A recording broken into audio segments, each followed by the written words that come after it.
Hi, ಎಲ್ಲರಿಗೂ ನಮಸ್ಕಾರ. ಇದೊಂದು ಸ್ಮಾಲ್ ವಿಡಿಯೋ. ನಮ್ಮಪ್ಪ ಈವೆಂಟ್ಸ್ ಎಲ್ಲ ಮುಗಿಸ್ಬಿಟ್ಟು ಒಂದು ಎಕ್ಸ್ಪೋ ಇತ್ತು, 19th 2021 ಎಕ್ಸ್ಪೋ ಮುಗ್ದೋಗಿದೆ. ನಮ್ಮಪ್ಪ ಎಲ್ಲ ಹಂಗೆ ಒಂದು ರೌಂಡ್ ಹೋಗ್ಬಿಟ್ಟು ಏನಾರು ಪರ್ಚೇಸ್ ಮಾಡೋಣ ಅಂತ ಹೋಗಿದ್ವಿ. ನಾವು ಆದರೂ ಪರ್ಚೇಸ್ ಮಾಡಿದ್ವಿ ಅಂತಂದರೆ ನಂಗೆ ಗೊತ್ತಿರೋ ಅಂಗಡಿಯಲ್ಲೇ ಪರ್ಚೇಸ್ ಮಾಡಿದ್ವಿ, ಬೆಂಗಳೂರಲ್ಲಿರೋದಕ್ಕೇ. ನಮಗೇನು ಗೊತ್ತಾ, ಇವಾಗಿರೋ ಸೆಕ್ಯೂರಿಟಿ ಪ್ರಾಬ್ಲಮ್, ಮನಿ ಎಷ್ಟಿದೆಯೋ ಏನೇ ಗೊತ್ತಿರಲ್ಲ. ನಾವೀಗ ಅಡ್ವಾನ್ಸ್ ಮಾಡಿಬಿಟ್ರೆ ನಮ್ಗೆ ಒಂದೂವರೆ ತಿಂಗಳಾದ್ಮೇಲೆ ಕೊಡ್ತಾರೆ. ಅದರಿಂದ ಕೊಡ್ತಾರಂತೆ. ಆದರೆ ನನಗೆ ಒಂದು ಸ್ವಲ್ಪ ಅಮೌಂಟ್ ಇವಾಗ ಕಷ್ಟಪಟ್ಟು ದುಡಿತಾ ಇರೋದಲ್ವ, ಆದ್ದರಿಂದ ಎಲ್ಲ ತೆಗೆದು ಸ್ವಲ್ಪ ಮಾತ್ರ ನಾನು ಗೊತ್ತಿರೋ ಅಂಗಡಿಯಲ್ಲೇ ಕಮ್ಮಿ ಪ್ರೈಸ್ ಇರೋದ್ರಿಂದ ಮಾತ್ರ ತೊಗೊಂಡಿದ್ದೀನಿ. ಅದನ್ನು ನಿಮಗೆ ನೆಕ್ಸ್ಟು ಕಮ್ಮಿಂಗ್ ವೀಡಿಯೋದಲ್ಲಿ ತೋರಿಸ್ಬೇಕೋ ಬೇಡೋ ಗೊತ್ತಿಲ್ಲ, ಎಂತಕ್ಕಂದರೆ ಜಾಸ್ತಿ ವೀಡಿಯೋಸ್ ಆಗೋಗಿದೆ. ಇನ್ನು ಯಾವ್ದಾರ ಹೊಸ ಕಾನ್ಸೆಪ್ಟ್ ವೀಡಿಯೋಸ್ ನಾನು ಹಾಕ್ತೀನಿ. ಎಂತಕ್ಕಂದರೆ ವ್ಯೂಸ್ ತುಂಬ ಕಮ್ಮಿ ಬರ್ತಾಯಿದೆ. ಎಂತಕ್ಕಂದರೆ ಜನ ಒಂದೇ ಥರ ನೋಡೋಕ್ಕೆ ಇಷ್ಟಪಡಲ್ಲ. ಆದ್ದರಿಂದ ನಾನು ಸ್ವಲ್ಪ ವೀಡಿಯೋಸ್ ಎಲ್ಲ ಬೇರೆ ಚೇಂಜ್ ಮಾಡಬೇಕು ಅಂತ ಅಂದ್ಕೊಂಡಿದ್ದೀನಿ. ನೋಡೋಣ, ಮಾಡ್ತೀನಿ. ಅದರಲ್ಲೂ ಒಂದಷ್ಟೆಲ್ಲ ಇತ್ತು. ಪ್ಲ್ಯಾಸ್ಟಿಕ್ ಫ್ಲವರ್ಸ್ ನಾನು ಯೂಸೇ ಮಾಡಲ್ಲ, ನಾನು ತೊಗೊಂಡು ಇಲ್ಲ, ನಾನು ತೊಗೊಳ್ಳೋದು ಇಲ್ಲ. ನಮ್ಮಪ್ಪ ಹೇಳ್ತಾಯಿದ್ರು, ಇದು ಚೆನ್ನಾಗಿ ತೊಗೊಳ್ಳೋಣ. ನಂಗೆ ಇವಾಗ ಬುಕ್ ಮಾಡಿದ್ರೆ ಆಗಸ್ಟ್ 17, 18 ಆ ಥರ ಬರುತ್ತೆ. ಅದು ಬೇರೆ 2000 ಅದು. ಪ್ಲ್ಯಾಸ್ಟಿಕ್ ಫ್ಲವರ್ ಹಾಕೋ ಬದಲು ಒರಿಜಿನಲ್ ಹಾಕಿದ್ರೆ ಒಂದು ಸ್ವಲ್ಪ ಗ್ರ್ಯಾಂಡಾಗಿರುತ್ತೆ. ನಾನು ಆಲ್ಮೋಸ್ಟ್ ಪ್ಲ್ಯಾಸ್ಟಿಕ್ ತೊಗೊಳಕ್ಕೆ ಹೋಗಲ್ಲ. ಒಂದಷ್ಟು ತೊಗೊಂಡೆ. ಇನ್ನೊಂದು ಅಂಗಡಿಲೆಲ್ಲ ಐಟಮ್ ಇತ್ತು, ಯಾಕೋ ಇಷ್ಟ ಆಗಿಲ್ಲ. 6 ಫೀಟು ಮಗು ಹಾಕಿದ್ರೆ ಇದರಲ್ಲಿ ಕೂತ್ಕೊಳ್ಳೋಕೆ ಆಗೋದೇ ಇಲ್ಲ. ನನ್ನ ತೊಟ್ಲು ಬಂದು 7 ಫೀಟ್ ಬರುತ್ತೆ. ಆಲ್ಮೋಸ್ಟ್ ಓಕೆ ಏನಂದರೆ ಅಷ್ಟೊಂದೇನು ಜಾಸ್ತಿ ಐಟಮ್ ಇರಲಿಲ್ಲ. ಅರ್ಜೆಂಟಾಗಿ ಹಾಕಿದ್ರಂತೆ, ಆದ್ದರಿಂದ ಎಕ್ಸ್ಪೋಗೆ ಅಷ್ಟೊಂದು ಜನನೂ ಇರಲಿಲ್ಲ. ನೀವು ನೋಡ್ತಾ ಇರ್ಬೋದು. ಹೋದ ಸತಿ ಎಲ್ಲ ನಾವು ಹೈದ್ರಾಬಾದ್ಗೆಲ್ಲ ಹೋಗಿದ್ದೆ ನಾನು.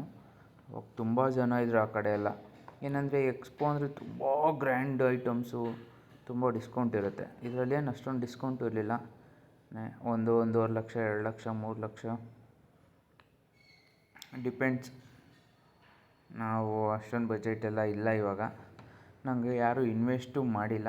ಇನ್ನೊಂದು ಈ ವಿಡಿಯೋದಲ್ಲಿ ಹೇಳ್ತಾಯಿದ್ದೀನಿ, ಯಾರು ನಾನು ಪಾರ್ಟ್ನರ್ಶಿಪ್ ಇವಾಗ ಮಾಡಬೇಕು ಅಂತ ಇದ್ದೀನಿ. ಅಂಗಡಿ ಯಾರು ಒಬ್ಬರು ಮಾತ್ರ ನಾನು ಸೆಲೆಕ್ಟ್ ಮಾಡ್ಕೊತೀನಿ.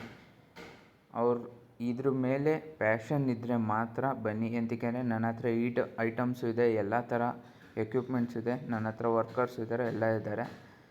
ನನಗೆ ಇದರಲ್ಲಿ ಟ್ರಾನ್ಸ್ಪರೆಂಟ್ ಪಾರ್ಟ್ನರ್ಶಿಪ್, ಏನಂದರೆ ಏನೇ ಹೋಗಲಿ ಇಬ್ಬರು ನೋಡಿ ಮಾಡಿನೇ ತೊಗೊಳ್ಳೋ ಥರ ಕೂತ್ಕೊಂಡು ಮಾತಾಡೋದಕ್ಕೆ. ಏನಾರು ಇತ್ತು ಅಂದರೆ ನನಗೆ ಕಾಂಟ್ಯಾಕ್ಟ್ ಮಾಡಿ, ಯಾರು ಬಿಸ್ನೆಸ್ ಸ್ಟಾರ್ಟ್ ಮಾಡಬೇಕು ಅಂದರೆ.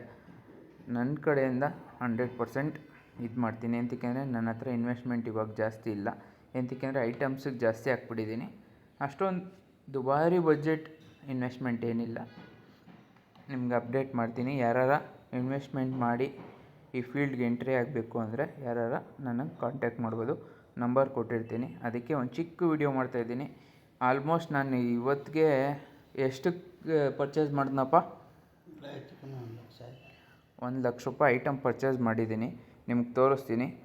ಇನ್ನೊಂದಷ್ಟು ಐಟಮ್ಮು ನಾನು ಇದನ್ನು ಮಾಡ್ತಾಯಿದ್ದೀನಿ, ಏನಪ್ಪ ನಾನೇ ಮಾಡಿಸ್ತಾಯಿದ್ದೀನಿ ಓನಾಗೆ. ಎಂತಕ್ಕಂದರೆ ಇಲ್ಲೆಲ್ಲ ಐಟಮ್ ಏನಿಗೆ ಭಾರ ಇರಲ್ಲ, ವೆಯ್ಟ್ಲೆಸ್ ಆ ಥರ ಇರುತ್ತೆ. ವೀಡಿಯೋ ಒಂಚೂರು ಕ್ಲಾರಿಟಿ ಇಲ್ಲ, ಎಂತಕ್ಕಂದರೆ ಅಲ್ಲೆಲ್ಲ ಲೈಟ್ ಹಾಕಿರ್ತಾರೆ, ವೀಡಿಯೋ ತೆಗಿಯೋಕ್ಕಾಗಲ್ಲ. ನಮ್ಮದು ಕ್ಯಾಮ್ರಾ ಎಲ್ಲ ಕಮ್ಮಿ, ಮೋಟೋಲೋ ಇರೋದ್ರಲ್ಲಿ ನಾನು ವೀಡಿಯೋ ಮಾಡ್ಕೊಬಂದಿದ್ದೀನಿ. ಇದರಲ್ಲೂ ಒಂದಷ್ಟು ಐಟಮ್ ಬುಕ್ ಮಾಡಿದೆ, ನನಗೆ ಯಾಕೋ ಇಷ್ಟ ಆಗಲಿಲ್ಲ. ಆಮೇಲೆ ನನ್ನ ಫ್ರೆಂಡ್ ಅಂಗಡಿಗೆ ಹೋಗಿ ಎಲ್ಲ ಐಟಮ್ಸ್ ಹೊಸ ಐಟಮ್ಸ್ ಎಲ್ಲ ಬುಕ್ ಮಾಡಿ ಬಂದಿದ್ದೀನಿ. ನೀವು ನೋಡ್ತಾ ಇರ್ಬೋದು ಒಂದಷ್ಟು ಐಟಮ್. ನಮಗೆ ನಾನು ಇನ್ನು ನನ್ನ ಈವೆಂಟ್ಸ್ ಲಾಗ್ ಯಾವಾಗಲೂ ಹಾಕೋಕ್ಕೆ ಹೋಗಲ್ಲ. ಏನಾರ ನಮ್ಮ ಪಾಪುದು ಇನ್ನು 1 ಮಂತ್ ಆಗಿದೆ. ಅವನಿಗೆ ಫೋಟೋ ಶೂಟ್ ಮಾಡಬೇಕು. ಅವ್ನಿಗೆ ಏನೇನು ಪರ್ಚೇಸ್ ಮಾಡಿದೆ ಅದೆಲ್ಲ ಮುಂದಿನ ವೀಡಿಯೋದಲ್ಲಿ ತೋರಿಸ್ತೀನಿ. ನಾನು ಇದೆಲ್ಲ ತರೋಣ ಅಂದ್ಕೊಂಡೆ, ನನ್ನ ಹತ್ರ ಅಷ್ಟೊಂದು ಬಜೆಟ್ ಇರಲಿಲ್ಲ. ಇನ್ನೊಂದು ಅಷ್ಟೊಂದು ದೊಡ್ಡ ಆರ್ಡ್ರು ಇನ್ನೂ ತೊಗೊಳ್ತಾ ಇರಲಿಲ್ಲ. ಅದಕ್ಕೇ ನಾನು ಒಂದು ಸ್ವಲ್ಪ ಚಿಕ್ಕ ಪುಟ್ಟ ತೊಗೊಂಡೆ. ಇನ್ನೊಂದು ಅಷ್ಟೊಂದು ಓವರ್ ಬಜೆಟ್ ನಮ್ಮ ಹತ್ರ ಇರೋದು ಇಲ್ಲ. ನೋಡ್ಕೊಂಡು ಮಾಡ್ಕೊಂಡು ತೊಗೊಳ್ಳೋಣ.